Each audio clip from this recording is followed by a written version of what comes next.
پریشان نہ ہو، آپ کا رب آپ کو ہمیشہ عزتیں ہی عطا فرمائے گا۔ فرمایا وہ میری تکلیفوں کی اسے کیسے، میرے بھائی رشک کیا لوگوں نے ایک دوسرے پر، حسد نہیں کیا۔ ہم تو نا جی اپنی مرضی کے فیصلے کرتے کرتے پیچھے رہ گئے، یہ نکل گیا ہے، یہ کر کے نکل گیا ہے، وہ کر کے نکل گیا ہے، یہ کہنا کہ یار میں بھی رب کریم کی اس مدد کو تلاش کرتا ہوں جس کی برکت سے اللہ نے اس پر فضل فرمایا ہے۔ امام غزالی فرماتے ہیں 3 لوگوں میں حسد زیادہ ہوتا ہے، بغض زیادہ پیدا کر لیتے ہیں۔ اب چونکہ مضمون ہے تو ساری بات کھول کے ہی کرنی پڑے گی نا۔ فرماتے ہیں 3 لوگوں میں حسد، بڑے عہدے والوں میں حسد زیادہ ہوتا ہے۔ یعنی صوبائی وزیر کہتا ہے کہ حق میرا ویسے وفاقی وزیر کا تھا، اور وفاقی وزیر کہتا ہے کہ جتنا میرا تجربہ ہے نا مجھے بنایا وزیر اعظم ہی جاتا تو بات ٹھیک تھی۔ حسد زیادہ، بڑے عہدوں والوں میں حسد، اور امام غزالی فرماتے ہیں مالداروں میں حسد زیادہ ہوتا ہے۔ غریب نے غریب سے کیا جلنا ہے، جلنے کو شے ہی کوئی نہیں، کس سے جلیں گے؟ تو غریب تو بیچارہ 4 روٹیاں ہوتی ہیں تو کہتا ہے چلو ٹھیک ہے آ جاؤ دونوں مل کے بیٹھ جاتے ہیں۔ غریبوں کے دوست بھی غریب، امیر حسد کرتے ہیں، وہ سودے پہ سودا کرتے ہیں، وہ ایک دوسرے کی کمزوریاں بیان کرتے ہیں۔ میں نے گاہکوں کو نفع لیتے دیکھا ہے، فلانے سے مال لیتے تھے جی اس نے بڑا تنگ کیا تو کہتا ہے اسی طرح کا تو مجھ سے خریدا کر۔ لوگ استعمال کر جاتے ہیں، وجہ بیچ میں کیا ہوتی ہے؟ حسد، عداوت، خرابی ہوتی۔ اور تیسری بات امام غزالی نے شاید میرے لیے کہی ہے، امام غزالی فرماتے ہیں علماء میں حسد بڑا ہوتا ہے، عہدے داروں میں، مالداروں میں اور علم والے لوگوں میں۔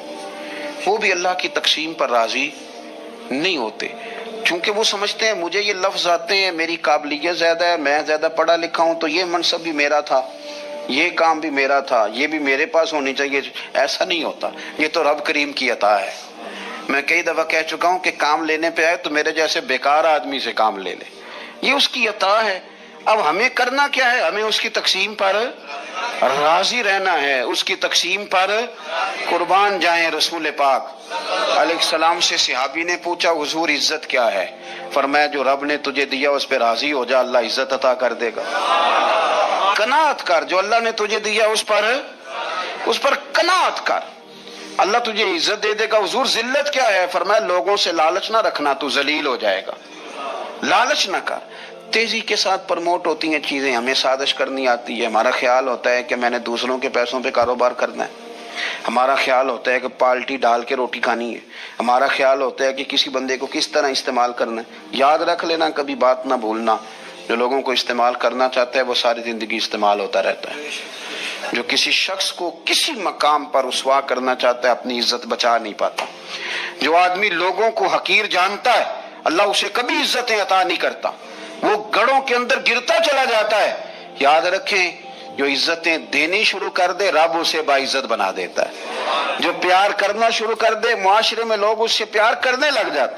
جو کسی دیکھیں اگر ہم وہاں سے مانگے جہاں سے سب کو ملتا ہے تو پھر بندوں پر اتنی نظر رکھنے کی ضرورت باقی رہتی نہیں ہے۔ ادھر دیکھیں رشک کریں گے تو لالچ سے بھی بچیں گے، حسد سے بھی بچیں گے۔ بخاری مسلم میں حدیث ہے، حضرت ابو ہریرہ رضی اللہ تعالیٰ عنہ کہتے ہیں حضور کی بارگاہ میں حاضر تھے تو کچھ غریب لوگ حاضر ہوئے، غربا۔ انہوں نے عرض کی یا رسول اللہ صلی اللہ علیہ وسلم ایک گزارش کرنے آئے۔ حضور نے فرمایا کہو۔ یا رسول اللہ امیر تو ہم سے آگے نکل گئے۔ حضور نے فرمایا کس بات میں؟ عرض کی حضور نمازوں میں نہیں ہم گزرنے دیتے، اتنے نفل وہ پڑھتے ہیں اتنے ہم بھی پڑھ لیں گے۔ صحیح بتانا صحیح، آج کل یہ نمازوں کا مقابلہ بھی ہے کہ نفل میں نے زیادہ پڑھنے، عبادت میں نے۔ ہمارے صاحب رحمۃ اللہ علیہ فرمایا کرتے تھے آستانوں پہ گدی نشینوں کا تو رولا ہوتا ہے، اللہ اللہ کرنے کا رولا نہیں ہوتا۔ یہ تو شور ہوتا ہے کہ سجادہ میں ہوں سجادہ، اور سب نے کوئی نہ کوئی کہانی سنائی ہوتی، کہتے نہیں ابا جی مجھے کہہ گئے تھے کان میں، دوسرا کہتا نہیں مجھے لکھ کے دے گئے تھے، تیسرا کہتا تمہیں تو پتہ ہی نہیں، تم تھے ہی نہیں، عمرے پہ تو میرے ساتھ گئے تھے، جو میرے ساتھ ان کا معاہدہ ہوا وہ خانہ کعبہ میں ہوا ہے، لہذا میرا پہلا نمبر ہے۔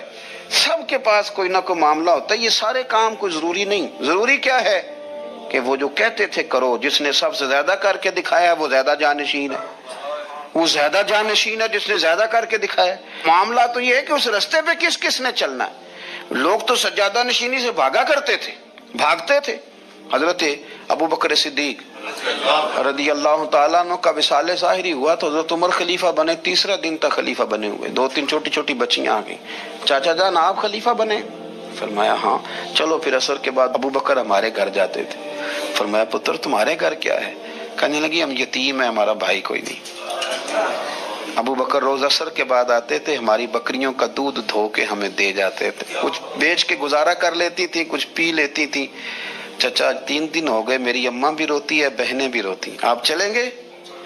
तो जनाब सैयदना उमर फारूक कहते हैं मैंने दस्तार सर पे रखी और पटका मैंने अपने कंधे पे रखा, बेटियां आगे आगे, मैं पीछे पीछे, रोते जा। एक सहाबी ने पूछा उमर क्यों रो रहे हो? कहने लगे यार जी अबू बकर कितना मुश्किल रास्ता दे के गया, कितना मुश्किल रास्ता है इसके तरीके पे चलना।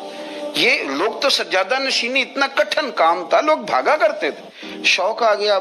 रसूल करीम अलैहिस्सलाम के हुजूर नाज हाजिर हो के अर्ज की हुजूर अमीर आगे गुजर गए, नमाजों में नहीं हम गुजरने देते, हम उनसे ज्यादा पढ़ेंगे, नफलों में नहीं गुजरने देते, ज्यादा पढ़ेंगे। या रसूल अल्लाह सल्लल्लाहु ताला अलैहि वसल्लम हम उन्हें ना तिलावत कुरान पाक में नहीं आगे गुजरने देंगे, वो हम ज्यादा पढ़ेंगे। लेकिन हुजूर वो मालदार हैं, गुलाम आजाद करते हैं, सदकात करते हैं, खैरा, उसका हम क्या करें? हजरत सैयदना अबू हुरैरा फरमाते हैं कि जवाब तो हुजूर ने बाद में देना था, पर जब उनका सवाल खत्म हुआ तो मैंने हुजूर का चेहरा नूर देखा तो रसूल पाक का चेहरा खुशी से खिलता हुआ मुझे नजर आया।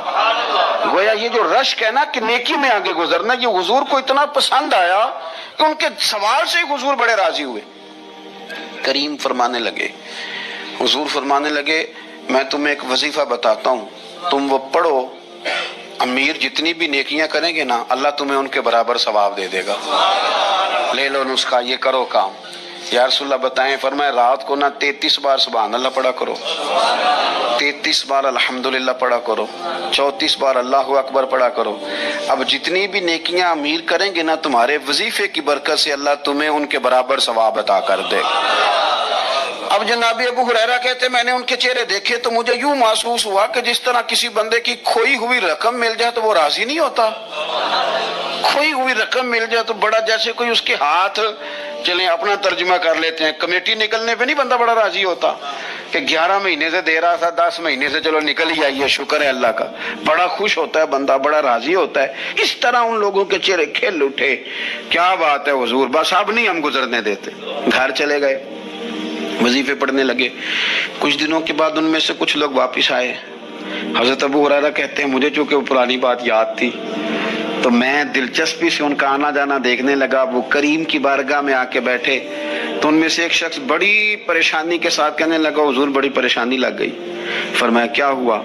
अर्ज की या रसूल अल्लाह सल्लल्लाहु अलैहि वसल्लम वो जो आपने वजीफा बताया था ना, मेरे कुछ पड़ोसी अमीर हैं वो तो उन्होंने भी सुन लिया है। हुजूर रात मैंने सुना है वो मालदार बंदा है, सदके खैरात भी बड़े करता है, गुलाम भी बड़े आजाद करता है, पर वो भी सोते वक्त 33 बार सुभान अल्लाह पढ़ रहा था। वो तो उसने भी सुन लिया हुजूर, वो बात यहाँ से निकली है, जाने कहाँ कहाँ पहुंच गया, तो वो भी पढ़ रहा था हुजूर अब क्या बनेगा?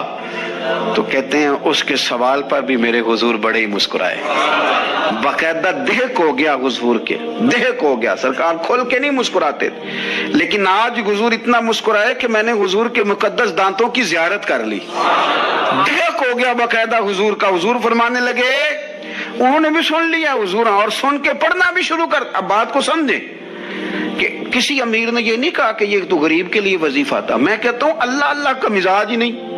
मिजाज ये कि सियासत कैसे करनी है, चक्कर कैसे चलाना है, कोई कहानी कैसे सुनानी है। उधर उनको मिला, हालांकि बात तो गरीबों से हो रही थी।